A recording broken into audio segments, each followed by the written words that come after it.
recording, but I'm not going to forget today because I just did it. I want to use some of this content to clip and start doing TikTok and everything too. So, man, what a day for me. I mean, aside from it being kind of boring in the trenches and the market and everything else, I worked my ass off. I sell houses, so I was all over the place today. We had home inspections. I had a closing. I also had to get my son a new phone, and I drove all around. I think I put like 150 miles in the car today just driving around in town. So, man, it's been a lot. Um, I like to cool off at the end of the day with a Devil's Backbone Heavenly Trip. If you don't know, this is the best beer in the world. It's brewed here in Virginia. For those of you that didn't know, that's where I'm at least currently. Great. It's an IPA. Drink a couple of them, and whatever stressful day that you had just seems to go away. Anywho, man, gold is one of the things we're going to be talking about today. China says that the U.S. is using rare earth mineral deals to the rare earths mineral deal, to manipulate markets. Sol and Uniswap are partnered. Bank stocks crash. I made a comment about the housing market earlier on X and got a bunch of people talking. And universal bank basic income, is that in our future? So we'll go ahead and we will start with Trump and China. China says that it plans to work with the United States to find a solution on trade. I said this yesterday. If you were here yesterday, you probably remember me mentioning it. But all of this stuff with China and the rare earths mineral deal is not news. This has been going on for 5 months, 6 months now. It's something that they had just, mentioned. It's something that their, native citizens have been talking about for a long time. It's something that we've even heard about. And so the fact that it was presented to us like it was brand new, doesn't make sense unless you were trying to, manipulate markets. But why would Trump do that? I don't know. Anywho, man, this is exactly what I said.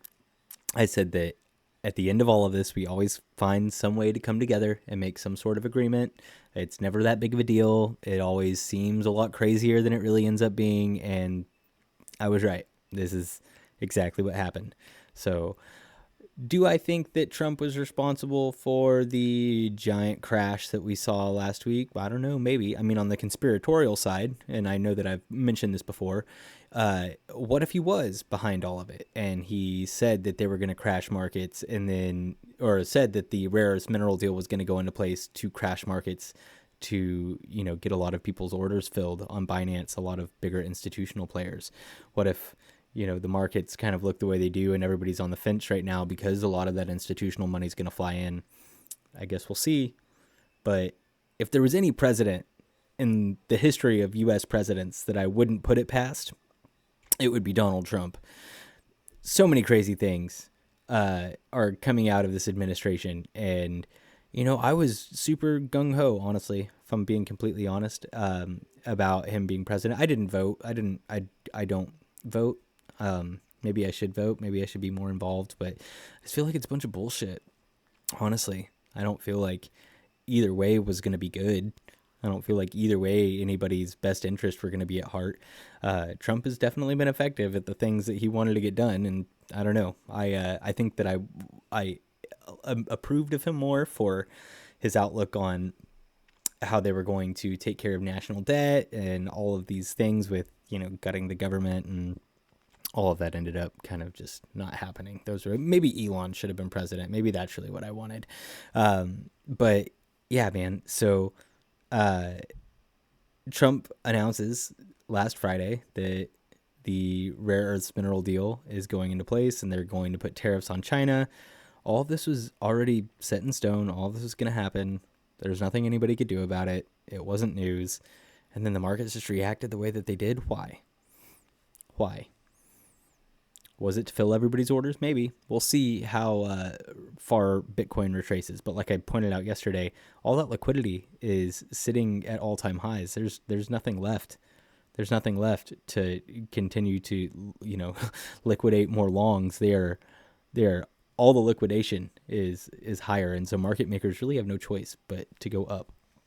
But we'll see. Technically, Bitcoin looks like it's coming down. It looks like 90K is probably where we're going to rest at the lowest, maybe a little bit higher than that, but we'll get into that a little bit more whenever we switch over to Bitcoin. In better news, the craziest thing that I've heard in quite some time is the deal with Solana and Uniswap. If you haven't heard, Solana and Uniswap are partnering up to bridge tokens to both blockchains. So essentially, you'll be able to trade ERC20 Sol pairs and SPL ETH pairs. For those of you that don't know, those are Ethereum tokens and Solana tokens, so meme coins, that you'll be able to trade on both sides. So you'll be able to trade ETH memes with Sol and Sol memes with ETH. Very cool. I don't know a ton about it. I think that it just announced today. From what I've gathered, though, that's basically it. It's just bridging the two blockchains together so that you have a bigger ecosystem for trading. I think that's really a really awesome thing that it's happening. We'll see how it all plays out. I've heard that, so that essentially that means you'll be able to trade ETH coins with Sol on Axiom.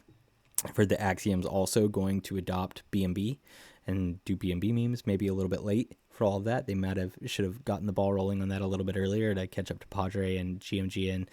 But it is what it is. Very cool, nonetheless. The next thing on our list here is gold oversold. Looks like it. I mean, RSI is at all-time highs. I don't know if you guys saw, but people are running on the banks for metal right now. Gold is in this very up-only trajectory.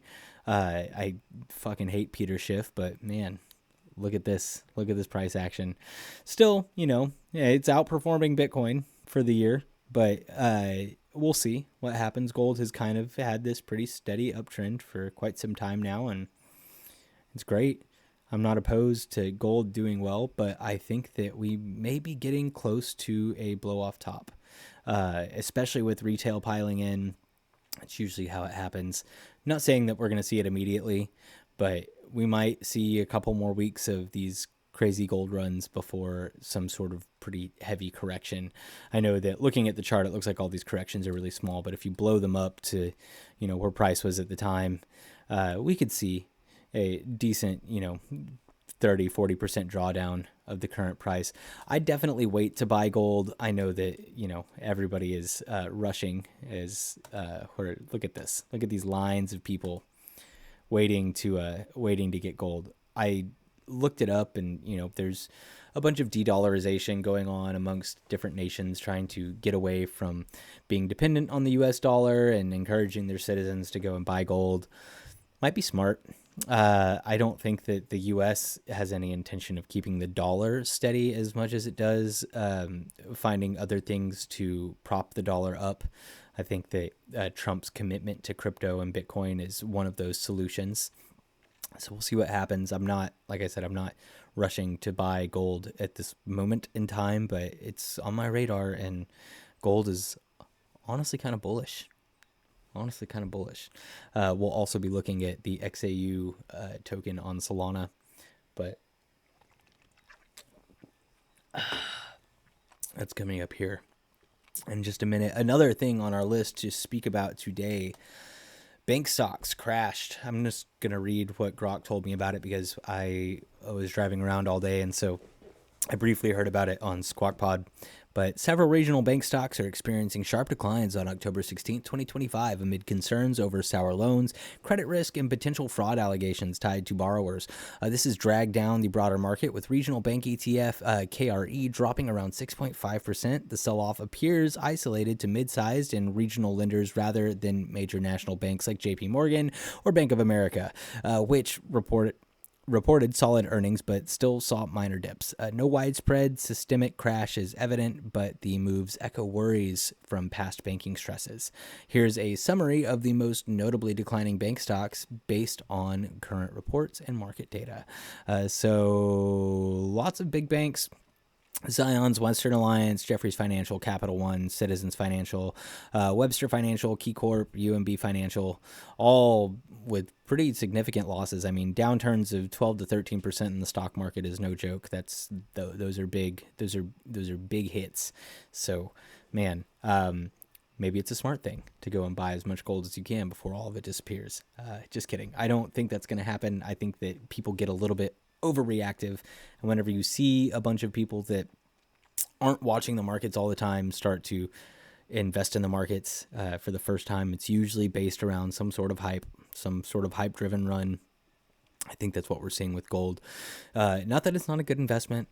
Like I said, I probably wouldn't be buying it just now. I'd wait until things cool off a bit if you want to start getting in. Gold does have a very up-only trajectory. The gains are decent.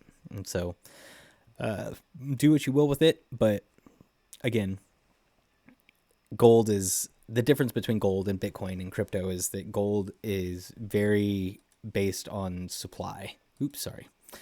Gold is very based on supply. And so if new veins of gold are found, gold can be diluted. It can mess with valuation. Bitcoin is very limited and can only go up once institutions start piling in. I feel redundant because I talk about this all the time, but we need $17 trillion to get to $1 million per Bitcoin. That is the number that is touted by Eric Trump and all of these other big, crypto positive political figures. I've heard even higher than that, but 1 million is crazy enough. I've heard people say that by the end of 2026, we're going to be there. And is that true? Maybe, maybe not. Probably not. 17 trillion is a lot of money. There is about 20 to 30 trillion liquid on the institutional side of things, and then about 80 trillion liquid on the retail side of things. But retail individuals, you need that money. Like the average American right now has $400 in their savings account. That's nothing. And they're not about to just go full port that $400 into Bitcoin. They don't see any reason to do so. And honestly, I don't see any reason for them to do so. They need that $400 to pay for shit and to have as a safe haven. And so the only way that you're going to get that money is if you're getting it from institutions. When that money starts to roll in, the game changes completely. Like right now we're sitting at 2.24 trillion. That's fucking nothing. That's half of the Forex volume in trading every day.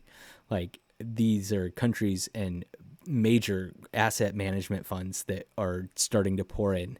It's a different ball game. It's a different environment. And so I think that that's one of the reasons I don't believe that we're at the top just yet. I think that the game is changing.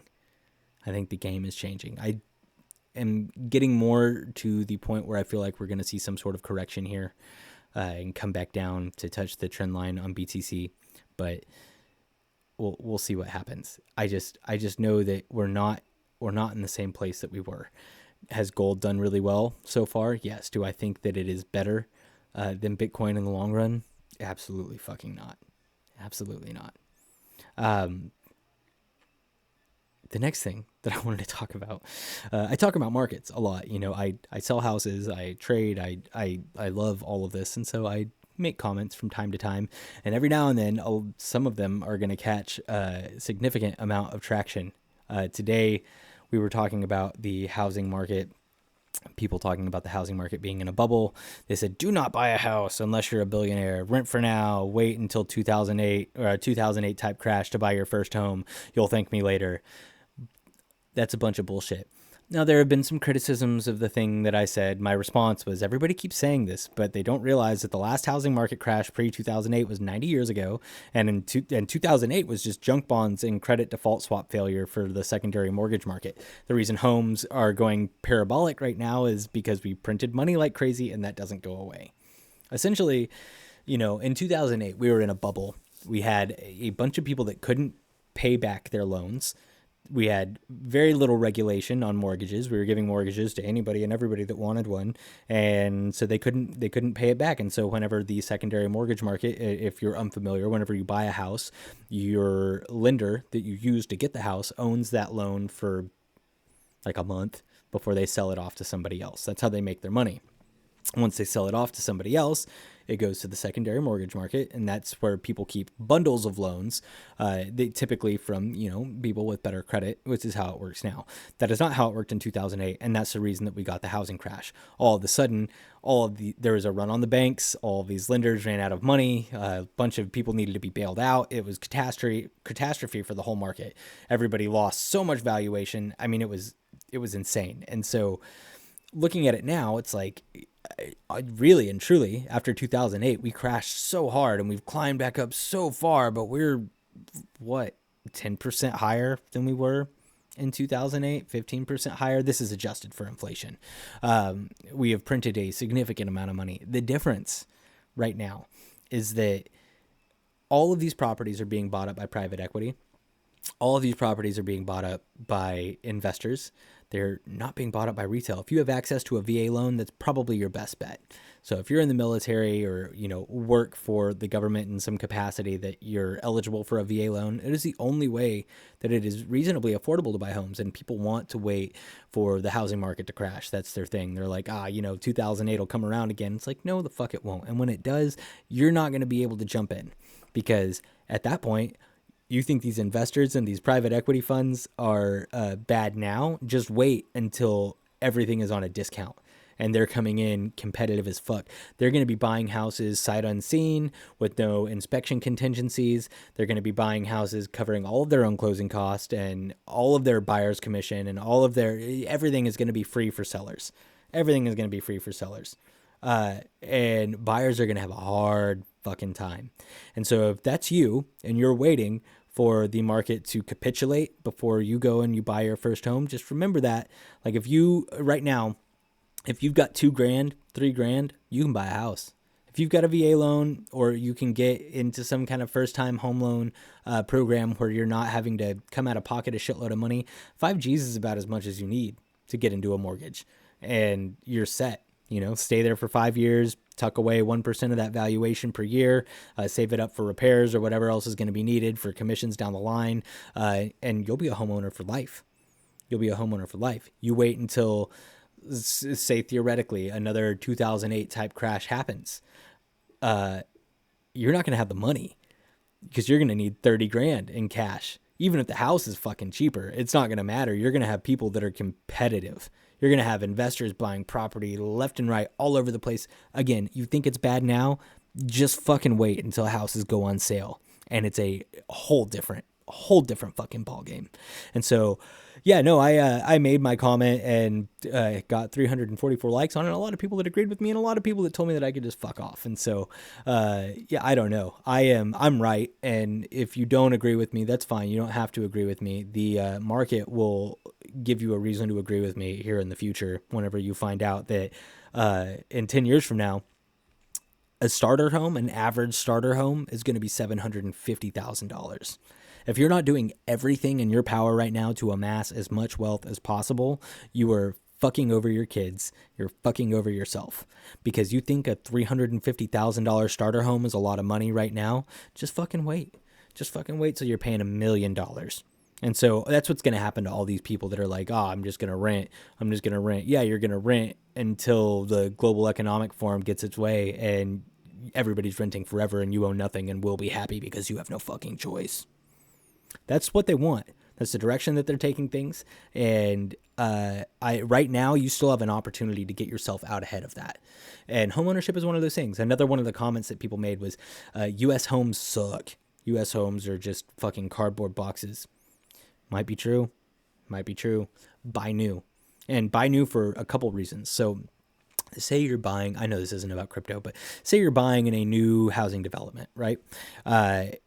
If you buy one of the lower scale models without all of the fancy upgrades early on and stay there for 5 years while the rest of the homes get built and sold off, your house is going to go up in value so much, because whenever an appraiser looks at it, they don't give a fuck if you got the upgraded crown molding or the nice appliances or the luxury vinyl plank flooring or any additions and add-ons to the house. They don't give a fuck about that. They're looking at square footage. They're looking at comps in the area. What did a house sell for anywhere within the last 6 months within 2 miles of this area. They don't give a shit about the inside and how fancy the carpet is and all of that stuff.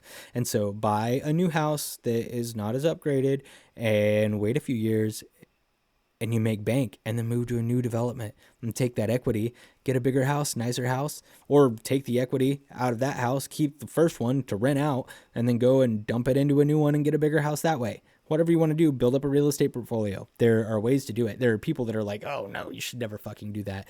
Yes, you should. Unlike most everything else in the world, real estate is one of those things that everybody needs. Somebody was commenting that, oh no, US houses are fucking trash. You shouldn't worry about buying a house in the US because you're a fucking idiot. Yeah, dude, everybody has to live, and you're either going to pay your mortgage or you're going to pay my mortgage, and that is the way that the cookie crumbles. So you make a decision. I'm going to build equity. You don't have to build equity. If you want to build somebody else's equity, that's totally fine by me, but we could do the math. We could sit here and we could break it down. Again, I'm right. So if you're thinking about buying a house, do it as soon as fucking possible. Do it as soon as fucking possible. And I'm sure that there are ways that you could combat this. And there are markets that are in downturns. So this isn't everywhere. But in the US as a whole, in any significant metro area, there's not going to be a decline anytime soon. Like average market time out here for a decent house that's taken care of, it's like a week, 2 weeks. And this is the slow time of year. So just saying, don't believe everything that you hear online. Everybody telling you to rent, wait till you're a fucking billionaire. Fuck off with all of that. Seriously, you're literally doing nothing but pushing disinformation onto people for clicks. It's stupid. The next thing on our list, universal basic income. This is another thing that got brought up in my housing market talks. Is AI going to take all of our jobs away? Maybe so. I've heard a bunch of different things. Jamie Dimon talked about it the other day and said that he thinks that AI will take a lot of key positions away, but will also open the door to a lot of other positions. I don't think that you should have your head in the sand about this. I don't think that AI is something that everybody should ignore. I think that it's going to streamline processes, and maybe something like universal basic income might be the direction that people head. It just depends. It really all just depends on what happens and how the job market looks here in the next 5 years. I know that people are terrified that it's just going to rip out the floor from underneath them, but I don't think that's the case. I think that is the typical human reaction to any new piece of technology. Same thing happened when computers were invented. Same thing happened when cars were invented. Same thing happened with the printing press. Every time there's some new way of information exchange, everybody's like, holy shit. Everything's done. We're fucking in the end times. The world is ending. It's World War III. Everything's going to shit, and it never does. We always move forward and we adapt, and things get better and improve. And people just, I don't know. Everybody, human psychology here and biology. The reason that humans are so superior amongst all the rest of the animals in the animal kingdom is because we have a large amygdala. Your amygdala is responsible for fear and pattern recognition. So you notice things that you should stay away from, and that has helped us to survive. We're one of the best at being scared. We live in a world where there are less and less things to be scared of all the time. But our biological evolution takes about 50,000 years for everything to catch up. And so really, if you went back 50,000 years ago and you took a kid and you dropped them here today, they would be remarkably the same. There would be hardly any real differences. They would learn and assimilate. I mean, there would be some differences, don't get me wrong. That's a lot of time to lapse, but generally the same. And so we need to work on getting ourselves out of that mindset. This is how markets control us. This is how politicians control us. This is how governments control us. They know that we respond to fear. They know that we freak the fuck out. That's why the fear and greed index works. When everybody's so scared that they don't want to jump, they don't want to make these investments, all you're doing is giving bigger players that understand the psychology of the market opportunities to get in before you. Stop being scared. Be level. And this is another thing. So this goes into the trading mindset, right? It is not about being happy. And it's not about being sad. You'll hear a lot of people talk about it feels worse to lose a trade than it feels good to win a trade. Because when you win a trade, a lot of the time price goes up a little bit higher and you probably could have got more money out of it. And when you lose a trade, it's like, damn, my setup was wrong. And those emotions don't fucking matter. None of this matters. Money doesn't matter. It's all just fucking most of it's digital and just numbers on a screen these days. It does give you power to do things and freedom to do things, and it shouldn't be taken lightly, but it doesn't have anything to do with you as a person and who you are and how you carry yourself. That's something that's inherent. That's something that's your dignity, you know? You get to carry that on forever. Regardless of if you have money or if you don't have money, it literally doesn't make a difference. And so don't tie yourself to it, and don't feel bad if you lose a trade. Everybody's going to lose a trade. The goal is to find a way to stay level. I've heard Gary Vee say one time that what goes up must come down. So don't get too elated when things go good, because then you'll have to justify why life isn't the way that it is when things go bad. If you can find a way to stay in the middle and stay neutral when things go good, great. Why did they go good? When things go bad, great. Why did they go bad? Everything's a learning experience. Everything is information. Everything is data. And the sooner that you can wrap your head around that, the better you'll be, not just in life, but in trading and in business and in relationships and in everything else. Don't put yourself up on these superficial hills that you have to remain on top of in order to be okay. And don't let yourself get stuck in these massive valleys. Just keep walking. Just keep walking uphill. Never stop. You never get to the top. There's people that say, like, you've got to jump, you know? Like, if you want to get into an opportunity, you've just got to jump. You don't have to just jump. You have to make the decision to jump every day of your life. Take a day off to recharge from time to time, but wake up and make that decision to keep going all the time, or else you'll get stopped out. You'll crash out. You'll burn out. And that sucks. But that's what people do. They get on these hills and they're like, on the shit, I made it. You haven't made it. Nobody makes it. We're all going to die. We're all on the same road. We're all going to end up 6 feet in the ground or in a urn somewhere. Like, this doesn't end good for anybody. Just keep going. Just remember that whatever you have can be taken away, and that however bad things are for you, that they could always be worse. And be grateful for the things that are in your life, and just keep moving. I'm done being woo-woo and spiritual here, but let's get back into the markets. Looking at Bitcoin, let me get the chart pulled up here. This is gold, in case you couldn't tell. So, I mean, we're sitting in the same spot that we were yesterday, a little bit lower. I think we were at like 111 yesterday. We're down at 108. I think that we come down, man. If we break past this resistance, for sure, we're coming down to 93,000. Here at the bottom of this resistance, from the beginning of the correction, from that high right there before the double top, 92. Yesterday I was kind of like, I don't know. Even this morning I was kind of like, I don't know. But the more I sit and think about it, I think we're going down. Don't think it's the end of the bull run, but I do think that in the short term, we're going to correct a little bit, which is healthy. I do think that we are going to go parabolic.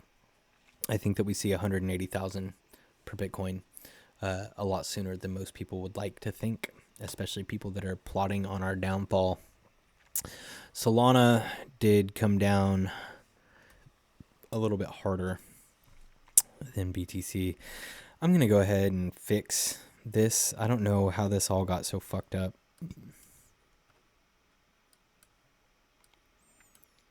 Like, I think I had this TA drawn a long time ago, but it's basically a fractal of itself. Oh no, I must have just fucked up and moved that line there. I don't know. It looked like it worked up here too, but it's one of the funny things about TA. if Sol breaks this trend line, we're headed down. I've seen some people say 155 might be the stop here at resistance right here, and I would prefer that. That would be great. But there is not a lot of resistance beyond that point. And I mean, really, let me see. I'm going to get this out here to the bottom of that right there. I like to be optimistic, and I like to think that, we're not going to see the end of the world here. But Sol might take a little bit of a dip.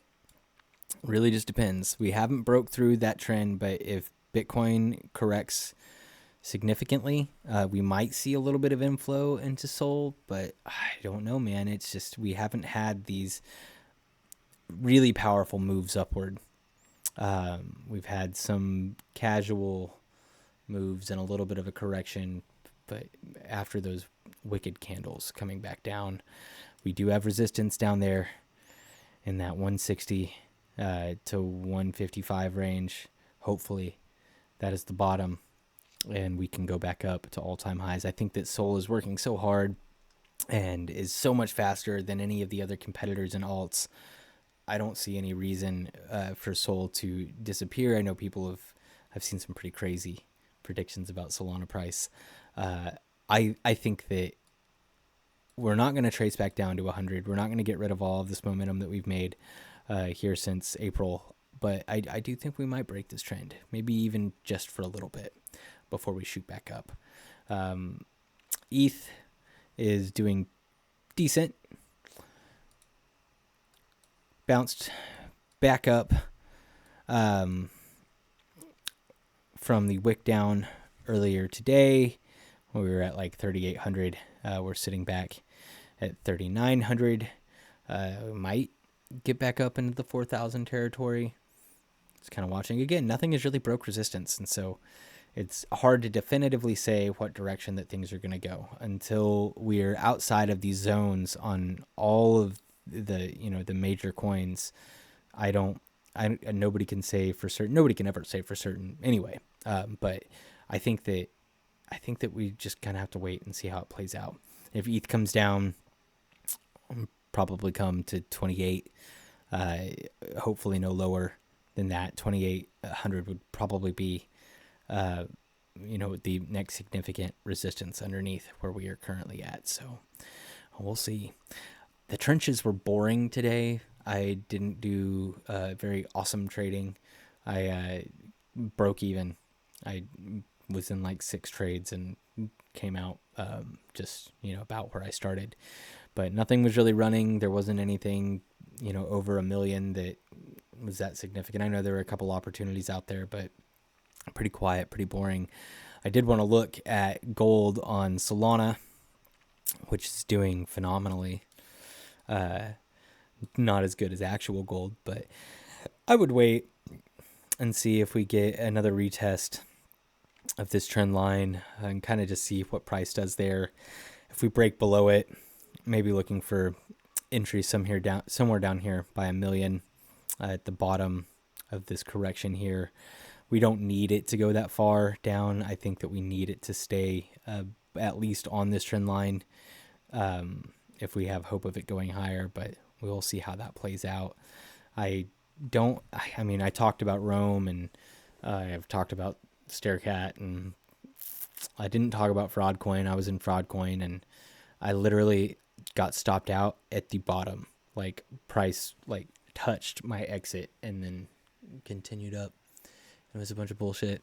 Like I said, I drove a lot today, so I traded a little bit this morning when I woke up, and then that was about it. I was in the car, and so didn't get to participate much. My bags are all down. I don't even want to look at my portfolio. I'm about 50% down from my highs a couple months ago. USDUC just got some massive inflows, some pretty big buys. Price is back up to 22 million. Troll is sitting at 93 million. Also seen a lot of big buys, a couple $85,000 buys. We bounced back up to 104 today after some pretty crazy downward volatility, but I mean, I am super bullish on Troll no matter what. Not fucking selling. What else? Tokabu sitting at 11 million. Also, some pretty big inflows of cash here since these last couple hours. So, not looking too terrible, but also not looking too fantastic. I don't think memes are done. I think that we're just in a little bit of a reprieve. I'm going to need Elon to tell everybody that he is not in prison. That's another thing that I wanted to talk about. So just as a side comment here real quick before we end the show, everybody said that Elon had gotten arrested in Madrid and that he was being extradited to the United States. There's no credible evidence to support any of that, and so take it all with a grain of salt. There's also no active SEC investigation into Pump Fund. Those are just kind of media talking points. Jakey and the Based crew for sure gave the news something to talk about. But, I mean, man, I don't. Are there people that are committing securities fraud? Maybe. Is Pump Fund going to need to implement better KYC at some point in the future? Possibly. I mean, right now that's the issue. That's why everybody was so hyped on For Me or Meme Rush, whatever the fuck that was. We've all forgotten, all but forgotten. But KYC sucks, and if you can figure out a way to avoid it, that's better. But, I mean, whatever. If that's what they have to do, I don't think it's that catastrophic. I think that at the most, Pump Fund might have to pay some fines, but like I said, there is no active investigation. All of that was just rumors. So rest assured that at least for the foreseeable future, we are all in good shape. And if the SEC gets involved, that is a very long and drawn out process. And so nothing's going away anytime soon. Don't be worried. I know everybody is plotting on the downfall of Pump Fund, and fuck them. Fuck all of them. Honestly. Anyway, I'm going camping tomorrow. It's late October. It's going to be cold as fuck. So my girlfriend, she's never been camping before. She grew up outside of Philly, and so she's not even used to like animals in the wild. She wanted to go camping. I've been camping a lot. And she told me like, hey, yeah, I've got it all scheduled for the end of October. And I was like, the end of October? Like, it's pretty chilly. The end of October. Like, it's not just, She's like, this is Virginia. It's nice in Virginia. Like, the end of October is basically summer. I was like, this isn't on the beach. This is up in the mountains, like up in the woods. It's going to be cold. And she's like, no, it's not. I was like, look, she had already booked it at this point. I was like, look up the temperatures. And average is 65 during the day. Again, in the woods. And then the average at night was like 40. We're taking the kids. They're going to be cold. It's going to be a real cold day up in the mountains. But it's going to be one of those times, just like with the housing market, that I can look back on for years and be like, remember those things that I said? And how you should have listened. There's a reason for that. Anyway, thank you guys for tuning in. I had a really good stream tonight. I enjoyed this. I didn't feel so rushed. I kind of just had some fun with it. So I'll try to make the others a little bit more fun, a little less rushed, a little, more organic. But I'm going to try to stream tomorrow from the woods. Might not be long, might not have too much to say, but it'll be fun. So, see you there. Bye.